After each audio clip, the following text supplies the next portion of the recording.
It's for other. Hi, everyone. It's Monday, August 5th, and that means it's time for another episode of Chatting with Agnes and Cecilia. Today's topic, corporate partnerships, strengthen relationships to strengthen financial stability. Our guest is Bruce Rosenthal of Bruce Rosenthal Associates. And as always, Chatting with Agnes and Cecilia is brought to you by Rogue Tulips, 501c Consulting and Association Management Services. Check us out on the web at roguetulips.com. We're also a proud supporter of the 501c League, which is a virtual membership organization for everyone in the 501c profession and the people who love them. So we're here today, hello, as always, with my lovely co-host Agnes. Say hello, Agnes. Good morning, everyone, particularly our global audience. My name is agnesamos-coleman. I'm an author and a consultant with Rogue Tulip. Over to you, Cecilia. Thank you, Agnes. And as always, I am Cecilia Sepp, founder and principal of Rogue Tulips. And today, I'm very excited. We have a guest from our Rogue Tulips Consultants Network, Bruce Rosenthal of Bruce Rosenthal Associates. Bruce is also the convener of the Partnership Professionals Network, which focuses on connecting people in the 501c profession to discuss corporate partnerships and sponsorship programs. Bruce, would you like to say a few words? Sure. Thanks, Cecilia and Agnes. Glad to be here today. This is a really important topic. Of all of the nonprofit organizations that I have come across throughout my career, they all share two characteristics, no matter what their issue is, what their cause is, how they're structured. They need more revenue, and they need more programming or content for their members or other stakeholders. Most associations have very traditional transactional corporate partnership programs. In exchange for paying a hefty fee, companies get some banner ads, they get some logo placements. At conferences, they may get a bigger booth if there's a trade show. They may get their logo on a cluttered sign in the lobby of the convention center, and they kind of get the traditional wave from the podium. Oh, thanks to our gold partners, will you stand up, please? This model is no longer sustainable. And as associations continue their effort to derive more revenue to provide more programming for their members and stakeholders, they need to find more constructive ways to work with these companies.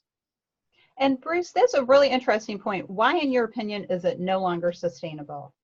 The reason is because companies more and more, and this has really happened based on my experience and research in the last 5 years, companies are looking for ROI value. And that may be sales value. It may be they want to be positioned as thought leaders, not just selling widgets, but actually helping members of an association solve problems. And it may be around social accountability. So they all have different goals. But generally, a logo on a sign or a banner ad and a bigger booth does not meet those goals. And what companies have started to do the last few years is not cutting back on their sponsorship spend with 501c organizations, but they are winnowing down the number of organizations that they sponsor based on where they're finding the value. So, Agnes, I'm sorry, did you have a comment?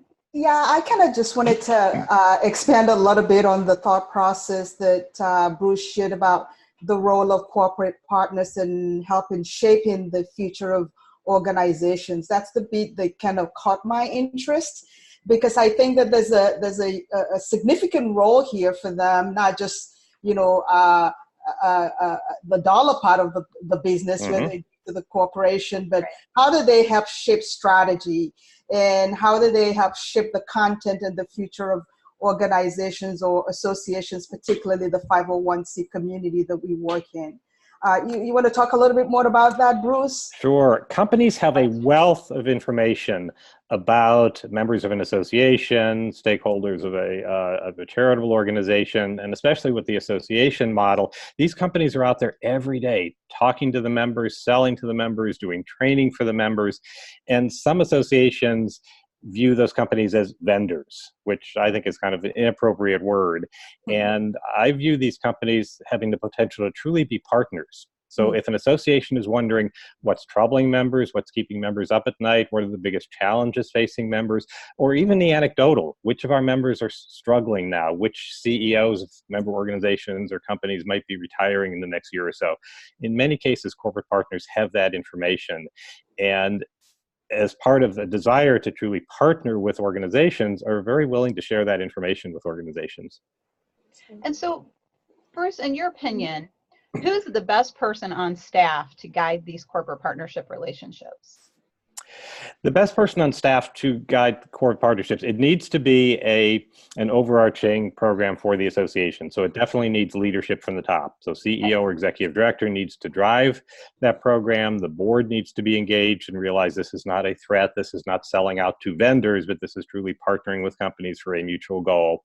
The person on staff can vary. It can be a membership person, it can be a marketing person, but it needs to be somebody that, especially in a mid-sized organization, needs to be able to commit the time and to work with companies, to talk with companies individually. So the model that I advocate to kind of get away from this transactional approach is not to have standard gold, silver, bronze levels, not to have kind of a standard prospectus on the website, but to sit down with each company and talk to them about what does your company have to offer, what does our association need.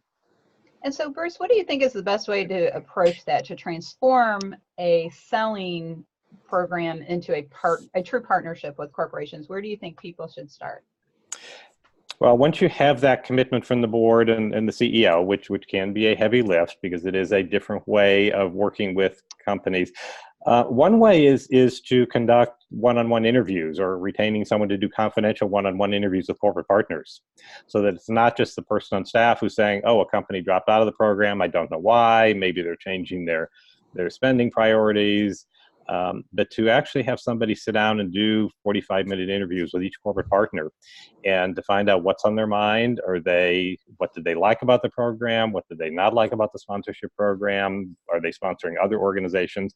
And to include some former corporate partners in that mix of interviews. So outside of the Partnership Professionals Network, is there any training available for this sort of program? There's not too much training around corporate partnerships. So some of the associations on the national and state level and possibly on an international level are offering some training. But this is kind of a new field or a new profession, because a lot of what has been done in the past is the very transactional sponsorship of conferences. And this is really looking at companies are in many cases looking for year-long relationships. So as one company told me when I was interviewing them for a client, they said it's like the association goes dark between conferences, or it's like the charity goes dark after the gala. We're looking for a year-long way to relate to the organization and its members or stakeholders, and the organization saying, here's 3 days we can give you with your company's name and lights, and then we're out of here.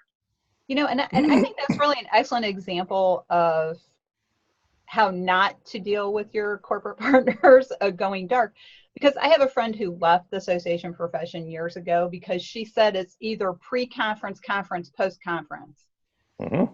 And our whole life is like that. And I, of course, being, as I described myself last week, an association snob, said, well, of course, what else is there for our schedule, at that time? Now, I've evolved a little bit, at least I like to think I have, because even with our members, I think we tend to do that at associations. We tend to only if we want them to take an action. But are we really talking to them? Are we really building community? Everybody's talking about community.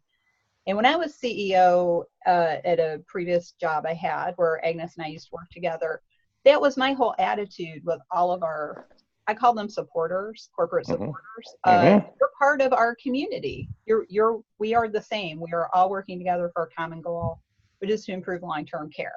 Mm-hmm. Absolutely. Yep. I used to work with a CEO of an organization. He previously had been a member, and he said when he was a member, if he needed information to solve a problem, he sometimes called the association and he sometimes called one of the companies.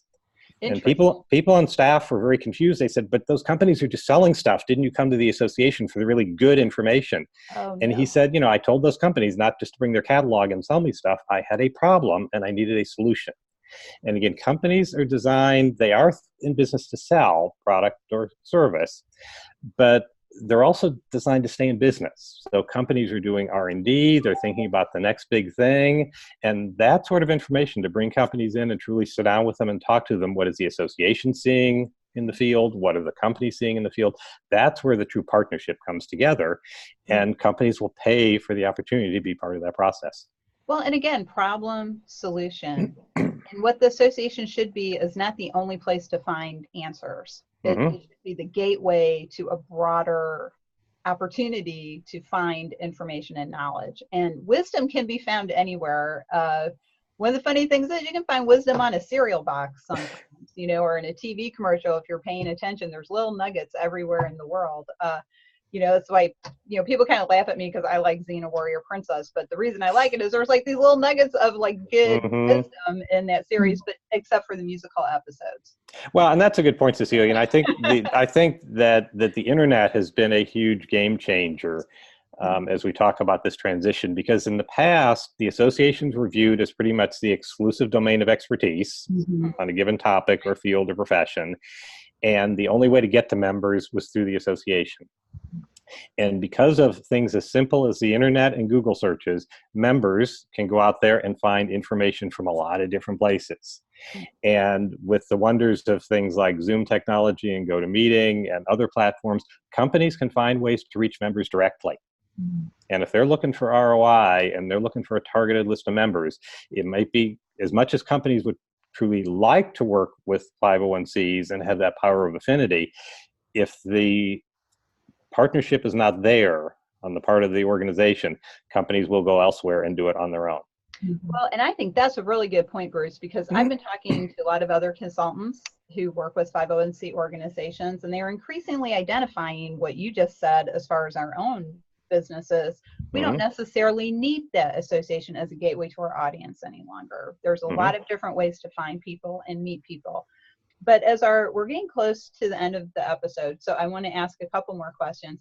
So, Bruce, how could corporate social responsibility programs tie into a corporate partnership strategy? It really depends on the goals of each company, and that's why my guidance is not to do the standard list of benefits and gold, silver, bronze levels for all companies, but to sit down with each company and say, what is your goal? So if a company's goals is sales, it's how many sales do you need? Who can we not sell for you, but introduce you to? If their goal is to be positioned as a thought leader, what do you want to be a thought leader about? How does that align with the association's education program? How can we position you in that way? If their goal is social accountability in some way, how does that goal relate to our audience? How could we do something at our conference and during the year?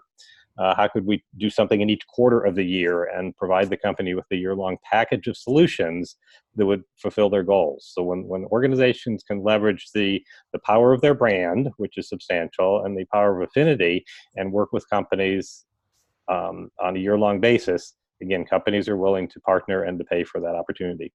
Well, do you think that corporate partners would be interested in a longer-term relationship? So maybe sitting down and negotiating with them more of a 3-year relationship. I know budgets come into play, there's annual budgets, and that affects corporations a lot, but have you come across that as well, maybe a corporate partner wanting longer than a 1-year relationship? Sure, multi-year partnerships are possible. Again, my answer always goes back, probably the most common, if you did the word cloud of my presentations, is each. It depends on each company and what they want.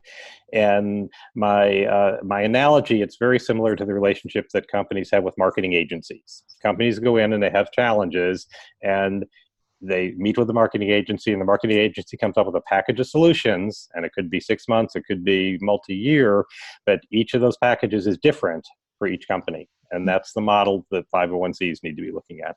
Well, see, and that's very much that creating your own experience concept being applied to people that you might look to support a program with money or expertise. So, Agnes, what are your thoughts on that? I think summing it up in my mind, and I think for our global audience, what's very clear here is that we need to engage our corporate partners in the 501c community and beyond on the community level, on a content level, and on a collaborative level. It goes back to that 3C: content, community, and collaboration. And if we can bear that 3 thought process in mind, I think we stand a better chance as a 501c community of really bringing them to the table as true partners, rather than just having them as donors to our bottom line. They become part of our a pool of stakeholders that we can definitely reach out to, again, on that content, community, and collaboration level. Absolutely. It's viewing these companies truly as partners. And I've sometimes concluded some of my presentations with a slide that says partner is a verb, because I think some of us think, oh, those companies are our partners, but do you truly partner with them? And it is very much about the win-win-win. This is in alignment with the organization's mission, in alignment with what its members or stakeholders need. So it's the win for the organization, a win for its members or stakeholders, and a win for the company, the triple win. And let's tear down those walls between members and corporate partners. Let's not isolate our different community segments from each other. And I think too many 501c organizations tend to do that. Now, there are times it's appropriate, members only, but let's not treat them like ATM machines, our corporate partners. Right. Well, and I don't think members see those walls. So again, the example of the former CEO who had previously been a member, he went to the companies. So for the association to say, oh, we're not going to work with those companies, where the members are out there working with the companies already. Or, right. And the exclusion, I think, is going to undermine your next pitch to get them to recommit. Yep. So let's tie them together. So Bruce, any final thoughts as we wrap up for this week? No, I think as organizations move forward, this is a transition. This is a new business model. So it involves, in the same way an organization would launch any new initiative or program, coming up with a business plan, scaling based on their capability. Incremental change is okay. And determining what resources you need to do that. Do you have internal resources? Is there a board member that can help with that? Is there an organization like the Partnership Professionals Network that meets in DC and Chicago areas, or an organization like Rogue Tulips that can help think through that process and bring in the outside expertise from many different organizations?